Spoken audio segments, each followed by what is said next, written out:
Hi guys, welcome back to my channel.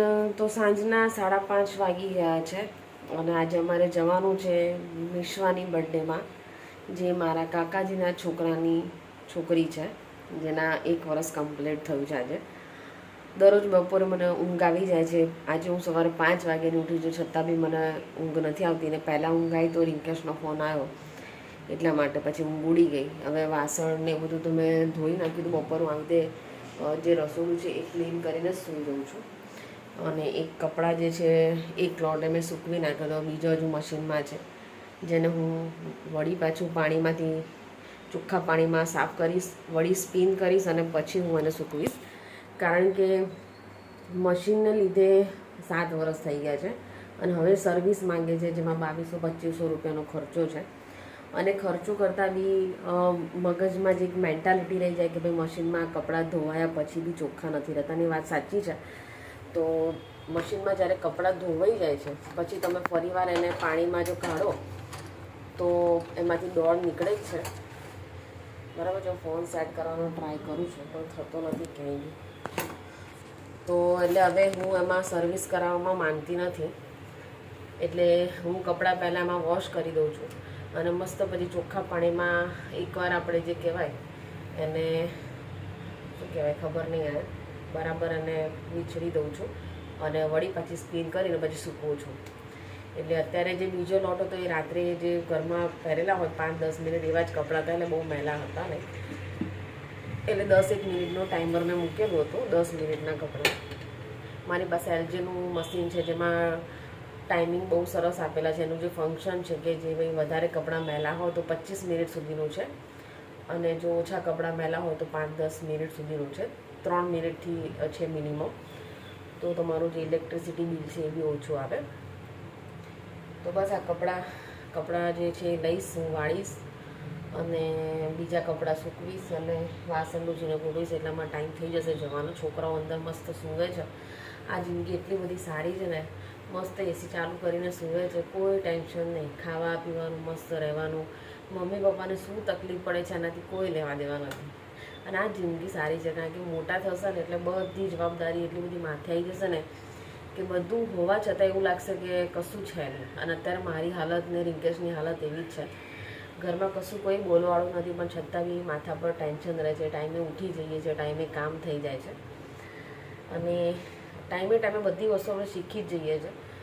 But મા બાપ હોય ત્યાં સુધી આપણને એવું હોય કે ભાઈ આપણને થોડું કોઈ પેમ્પરિંગ કરે, આપણને કોઈ લાડ લડાવે. કારણ કે એમના ગયા પછી તો આપણને તકલીફ પડવાની જ છે. મારા પપ્પા ચા બનાવીને સવારમાં મને આપતા હતા. મારી મમ્મી મને મસ્ત સવારમાં નાસ્તો બનાવીને આપતી હતી. બટ હવે બધી વસ્તુ સ્ટાર્ટિંગના પીરિયડમાં થતી જ્યારે હું લગ્ન કરીને આવી ત્યારે સાસરીમાં તો કોઈ આપણને ચા બનાવીને આપે નહીં કે નાસ્તો બનાવીને આપે નહીં.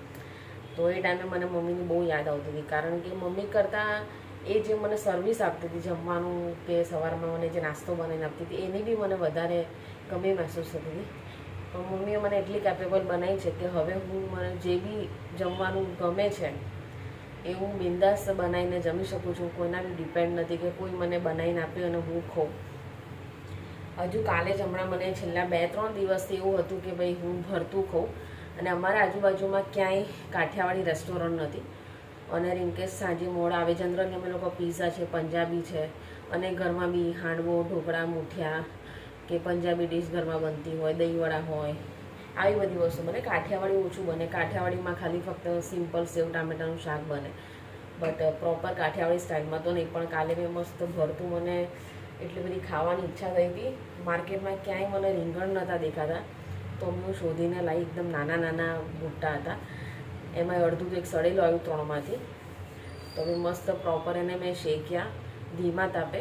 ગઈ વખતે મેં થોડો લોચો મારે તો ફાસ્ટ તાપે કરું છું તો અંદરથી થોડા કાચા રહી ગયા હતા. જનરલી કુકરમાં ભરતું બનાવું છું પણ આ વખતે મને એકદમ ટ્રેડિશનલ સ્ટાઇલ બનાવું છું. તો મસ્ત મેં એને શેક્યા અને ડુંગળી, લસણ, ટામેટાં બરાબર એની જે આપણે ગ્રેવી આપણે કરીએ છીએ એકદમ ઝીણા સમારીને ચોપરમાં એ રીતના જે ગ્રેવી બનાવી અને જે રીતના ભરતું બને છે એ રીતના બનાવ્યું. બાજરીના રોટલા બનાવ્યા, છાશ, અને એટલી મસ્ત ખાવાની મજા આવી ગઈ. આ બધી વસ્તુ કેવી છે કે અમુક રેકોર્ડ નથી થતી ફોનની અંદર, એનું રીઝન છે કે બ્લોગિંગ જ્યારે તમે કરો ત્યારે તમને કોઈનો સપોર્ટ જોઈએ, અધરવાઇઝ સેલ્ફી સ્ટિક જોઈએ કે ટ્રાયપોડ એવા જોઈએ. મારી પાસે બધી વસ્તુ હોવા છતાં નથી થતું. એનું રીઝન છે કે અંશ જે છે મારો ફોન છોડતો જ નથી જ્યાં સુધી એની બેટરી પતી ના જાય. અને ક્યાંય બી ટ્રાયપોડ આપણે મૂકીએ તો ટ્રાયપોડ લઈને જતો રહે છે. એટલે નાના છોકરા જેના ઘરમાં હોય એની મમ્મીને તો તકલીફ રહેવાની જ છે. અધરવાઇઝ કોઈ પર્સન એવો હોય કે ભાઈ તમે કોઈ બી એક્ટિવિટી કરો છો તો એ રેકોર્ડ કરે, પછી વોઇસ ઓવર આપણે કરી દઈએ તો ચાલે. પણ મારે એવું બી નથી કે કોઈ હું કામ કરું છું તો કોઈ રેકોર્ડ કરે. જનરલી હું તમને આવી રીતે બોલતી જ બતાવીશ. હું કામ કરતાં મારા વિડીયો તમને ઓછા જોવા મળશે, બટ એકવાર મારે એવો વિડીયો શૂટ કરવો છે કે જેમાં હું કામ કરતી દેખાઉં. કારણ કે હંમેશા માણસને જે દેખાય એમાં જ બિલીવ કરે છે. હવે હું તમને એમ કહું કે ભાઈ મેં આટલું બધું કામ કર્યું, આટલું બધું કામ કર્યું, તો તમને એવું જ લાગશે કે શું કામ કર્યું હશે. બટ એ જ વસ્તુ હું તમને રેકોર્ડ કરીને બતાવું તો જ તમને વિશ્વાસ થાય કે ભાઈ આ વસ્તુ હું કરું છું. એવી વસ્તુ છે. એટલે ટ્રાય કરીશું વિડીયો રેકોર્ડ કરવાનો. રિંકેશને મેં કીધું છે પણ એ ઘરે હોતા નથી ને સાંજે એટલું હોય નહીં, એટલા માટે રહી જાય છે. તો બ્લોગિંગની અંદર આ બધી વસ્તુ છે. જો તમે બી બ્લોગિંગ કરતા હોય, અધરવાઇઝ તમારી ફેમિલીમાંથી કોઈ બ્લોગિંગ કરતું તો એને જરૂર સપોર્ટ કરજો.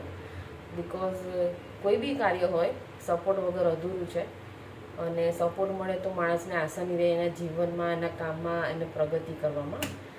ઓકે, તો આટલો વિડીયો બનાવતા હું પસીનો આવી ગયો છે ગરમીમાં, કારણ કે ગરમી સખત લાગે છે અને હું રસોડામાં ઊભા રહીને વિડીયો બનાવું છું. અને અંશભાઈ અને વિધિ સૂઈ ગયા છે એટલે આટલું શાંતિથી તમને મારો અવાજ ક્લિયર આવતો હશે. અધરવાઇઝ બેકગ્રાઉન્ડ મ્યુઝિક એટલું બધું હોય કે તમે કશું બોલી જ ના શકો. બોલો, મારો અવાજ તમારા સુધી પહોંચે જ નહીં, એવી વસ્તુ છે.